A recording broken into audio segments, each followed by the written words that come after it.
Good morning, friends. It is just you and I today because it is the first week of school holidays, so Matt has tennis camp. This weekend was a bit up and down, really. In terms of sales, we actually ended the week again quite strong at 1,200, and then over the weekend, we only had around 7 sales. But that has bumped us up to ending with a $1,800 week. Very excited about that. I think you guys can sort of start to see now consistently we're selling more. More sales are coming through each week. We're generally ending on a higher amount, which is absolutely fantastic. But that's not to say that every week is always going to be amazing. I think I'm hoping that this is a reflection of all of the effort that I'm putting in at the moment. I'm really trying to go hard with this, especially towards the end of the year. And I just want to finish up really strong. I think as well, something that's been super key at the moment is offers.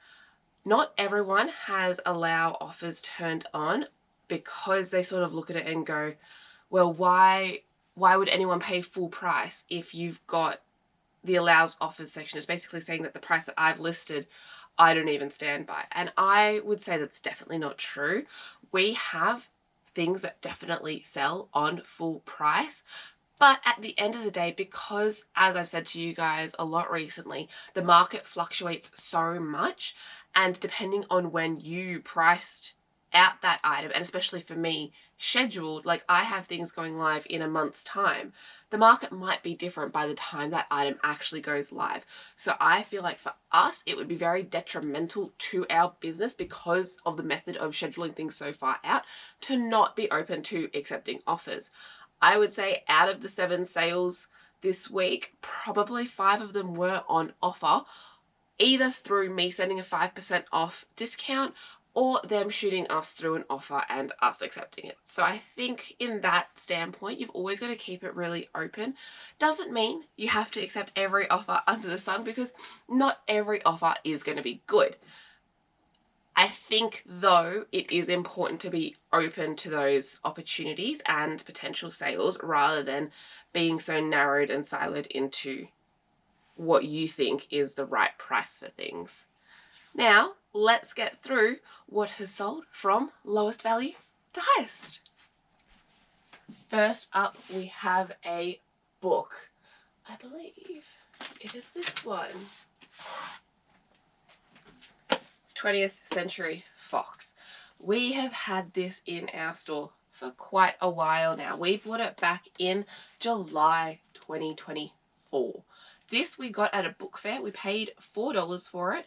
It has now finally gone on to sell on offer for $25 plus postage. So I know I told you guys I was a bit nervous about these Dreamcast games because I had listed them and none of them were going on to sell, even though it literally has the front art, the back art, the game in great condition, and the manual. It just was going on really slowly.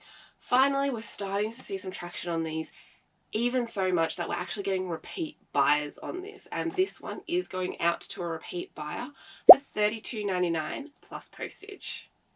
So this Lego has been quite, I'm going to say, the slow burner for us. We had everything up on auction, then they weren't selling, so now I've just listed everything at a flat rate and generally accepting offers. But this one, let's see how fast we can find it.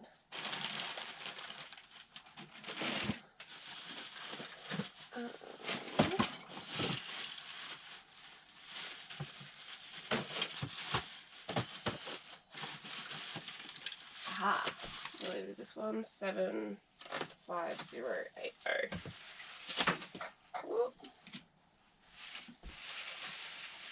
So this one, which has droids and a machine of some sort, has gone on to sell for $47.49 plus postage.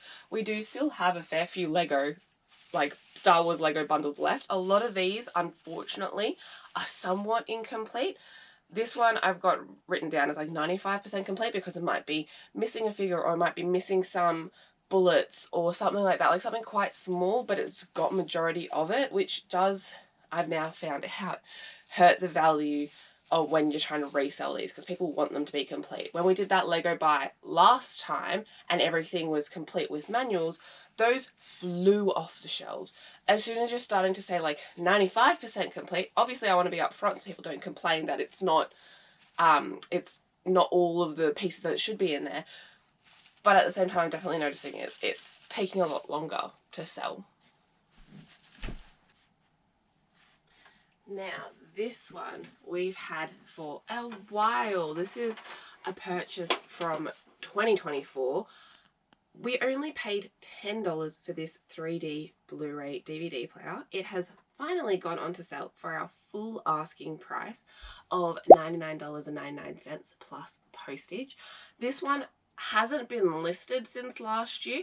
I definitely got around to this one more recently, like a few months ago when I was testing a whole bunch of DVD players and VCR players. This was included in that lot. So sometimes I've also got to remember that even though my SKU says from last year, it hasn't necessarily been live that long. The only sort of defect to this one is, I don't know how well you can see if it's showing in the light, but it does have a few sort of like rust spots on it, obviously shown in the photographs, but maybe that was the reason it took a little bit longer to sell. I'm not entirely sure.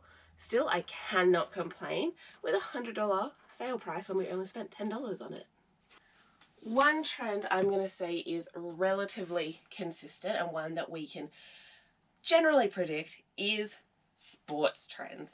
If the team is doing well or they're playing this weekend, then you generally see their items go on to sell. This is no different. We have a Storm jumper from the NRL. They have made it to the grand finals. They did so on Saturday.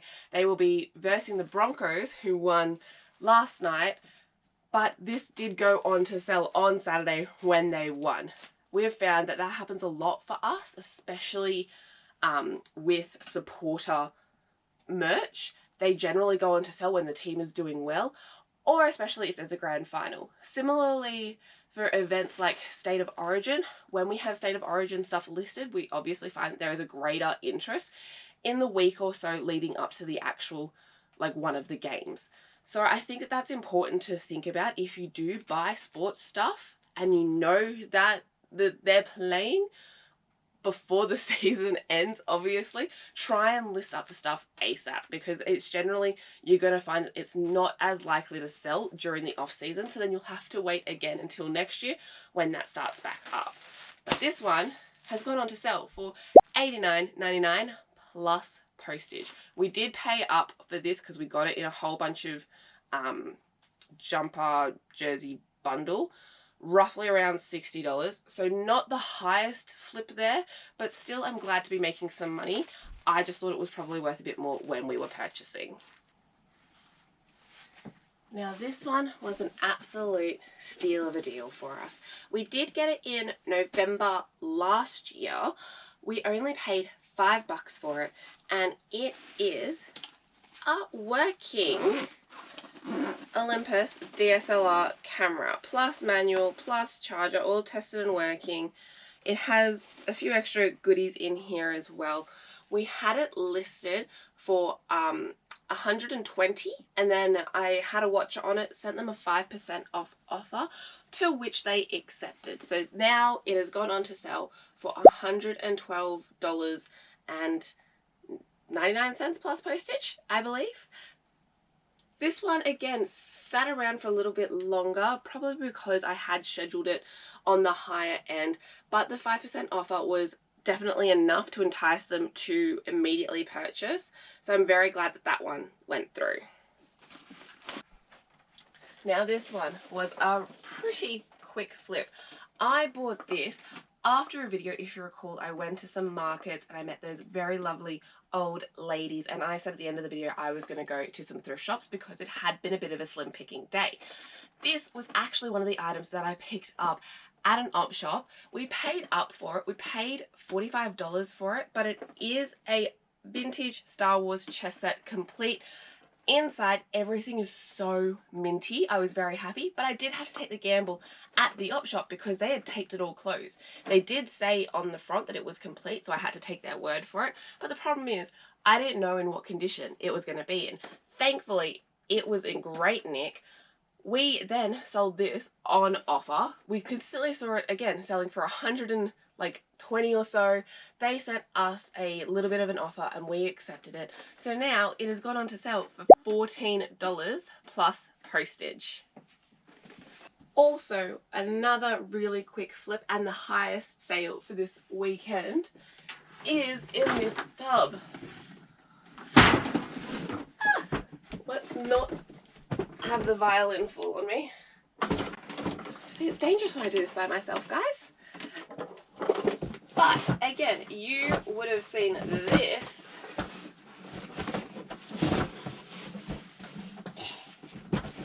Oh god, this is a disaster, team. That's not gonna stay. You would have seen me purchase this large box of wooden Thomas the Tank Engine. I paid, I'm pretty sure, $20 for it. Let's have a cheeky squeeze. No, $15 for this box. It has now gone on to 10x our money. We've sold it for $150 plus postage. Best thing about this is it's already in a box that it's going to fit in. So what I might probably do is just pour everything out, put some butcher's paper around it, and then we can just ship it off in this bad boy. Very fast flip, very happy for this one. I did have it listed at $199.99. This morning we woke up to a $150 offer and adopting the practices that I mentioned last week. Matt and I went, you know what? We only paid $15 for it. To get $150 within a few days of it being listed is a no-brainer. Plus it moves it quickly for us and we get our money back very quickly on this item. Very, very happy with this weekend's sales. As you can see, like, it's been a wide variety of items. We've had games, we've had electronics, we've had clothing, we've had books. We've literally touched a little bit of everything that we sell. And I think for us, that's what we find works. We prefer to dabble in, as you can see, a little bit of everything. And that proves to sell for us. Yes, our knowledge might not be super strong on every individual item and we might have to occasionally look up some things, but at the end of the day I would rather us not miss on an opportunity when we go to garage sales than be so niche and focused that if I walk up and say, are you selling video games, and they say no, I turn around and leave.